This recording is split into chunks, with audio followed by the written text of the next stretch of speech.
What's up guys, welcome back to my channel, Willy Kun Channel, dan selamat datang lagi di podcast cerita seram. Nah, di episode cerita seram kali ini, gue akan menceritakan kepada kalian kisah seorang pria yang penasaran bagaimana wujud makhluk halus, sehingga dia itu pergi ke dukun untuk membuka mata batinnya. Nah, siapa sih yang gak penasaran atau setidaknya pernah berpikir sebenarnya wujud makhluk halus itu benar-benar menyeramkan gak sih? Walaupun gak banyak yang mengatakan pasti gak mau melihat makhluk halus mungkin selama dia masih hidup. Nah, tapi sebelum gue menceritakan kisah pria yang berhasil melihat makhluk halus ini, gue mau minta tolong ke kalian untuk selalu support channel ini. Caranya gampang banget, tinggal klik aja tombol subscribe-nya. Kemudian ketika kalian melihat tombol like-nya, tolong dipencet juga.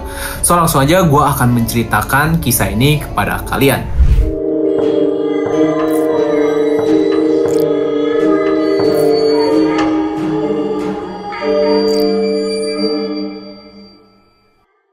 Pertanyaannya adalah, pernahkah kamu melihat penampakan hantu secara jelas? Si pria ini mengatakan pernah karena didorong rasa penasaran pengen lihat wujud makhluk-makhluk itu. Saya dulu pernah dibukakan mata batinnya oleh orang pintar atau yang lebih dikenal sebagai dukun. Dia adalah seorang kakek yang berprofesi sebagai dukun. Ketika itu, saya sengaja mendatangi tempat praktek dukun itu. Saya sampaikan keluh saya yang ingin melihat makhluk halus. Dukun itu mengabulkan permintaan saya dengan syarat dilakukan harus tengah malam dan saya disuruh bertelanjang dada. Anyway, saya adalah seorang pria. Saya terpaksa menunggu di kediaman dukun itu sampai tengah malam. Karena pada hari itu, saya datang cukup sore sekitar jam 9. Nah, singkat, waktu tengah malam tiba. Sebelumnya, dukun itu berpesan pada saya agar segera membasuh kedua mata saya dengan air dalam gayung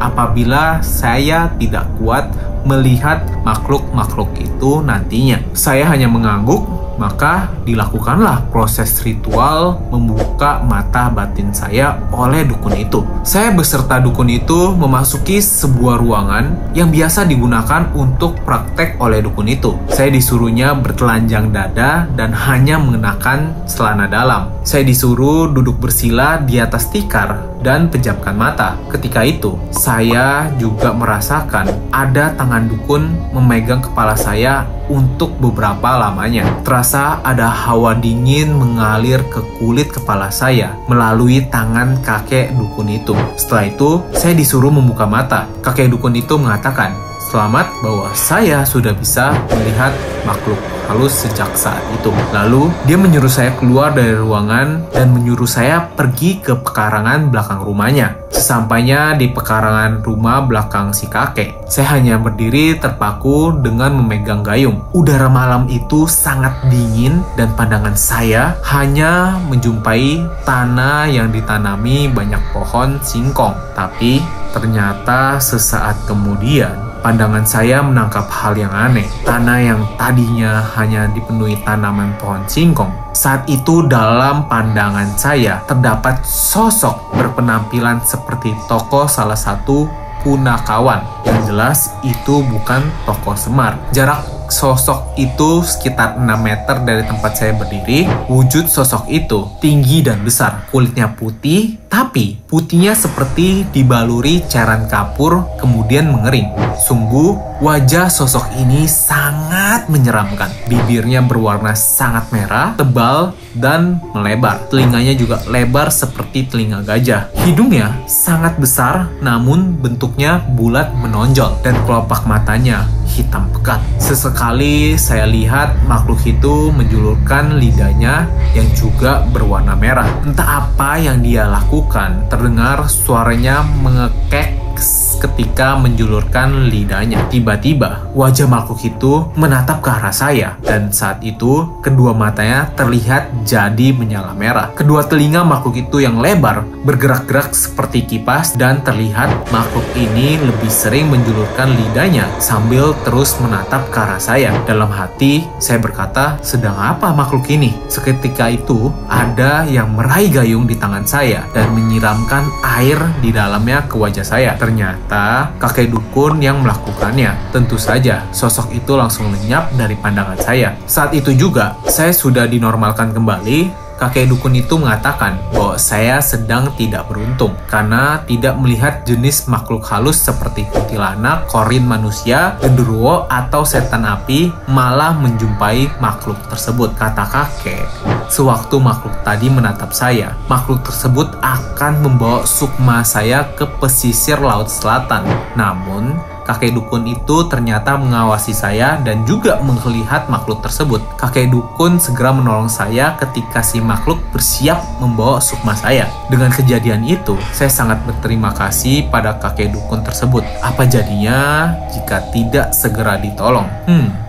Sedangkan saya saat ditatap oleh makhluk itu tidak terpikir untuk membasuh mata saya. Pengalaman saya ini sudah cukup lama terjadi. Semoga kakek dukun tetap sehat dan lancar rezekinya. Biar bagaimanapun, kakek dukun itu telah menyelamatkan nyawa saya. Nah, sedikit menjelaskan, menurut kakek dukun, makhluk yang pernah saya lihat itu bernama Nala Gareng. Menurutnya itu adalah golongan jin yang jahat, tinggalnya di pesisir laut selatan. Jin ini ternyata mempunyai teman yang tinggal di kaki Gunung Slamet Jawa Tengah, yaitu jin yang disebut Mbah Petruk. Menurut kakek dukun, biasanya pada setiap satu suro, kedua makhluk ini bertemu di sekitar Sungai Serayu.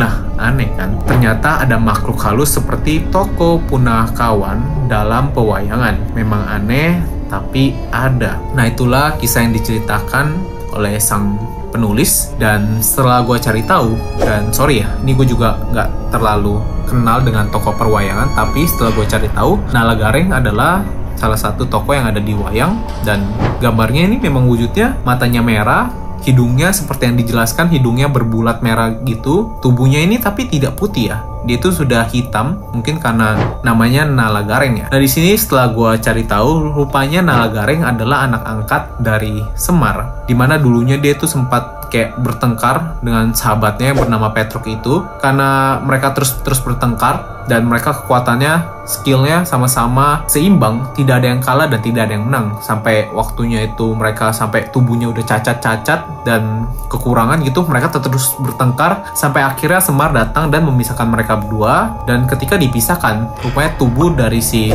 Nala Gareng ini dibuat menjadi cacat, matanya itu juling, kemudian berjalan sedikit pincang gitu. Jadi cukup menambah wawasan untuk gue sendiri, dan gue juga nggak tahu rupanya penampakan atau sosok makhluk halus lebih tepatnya ya bisa berwujud seperti itu. Nah, gimana buat kalian sendiri? Kalian ada gak sih yang pernah pengen dibukakan mata batinnya, atau kalian pernah membuka mata batin kalian? Coba ceritain kisah kalian di kolom komentar, atau kalian juga bisa DM gue di Instagram untuk gue ceritakan lagi di podcast cerita seram ini. Nah, itu dia konten hari ini guys. Makasih yang udah menonton konten ini, dan sehat selalu ya guys. Gue Walikun izin untuk undur dulu. See you guys di konten berikutnya. Bye bye.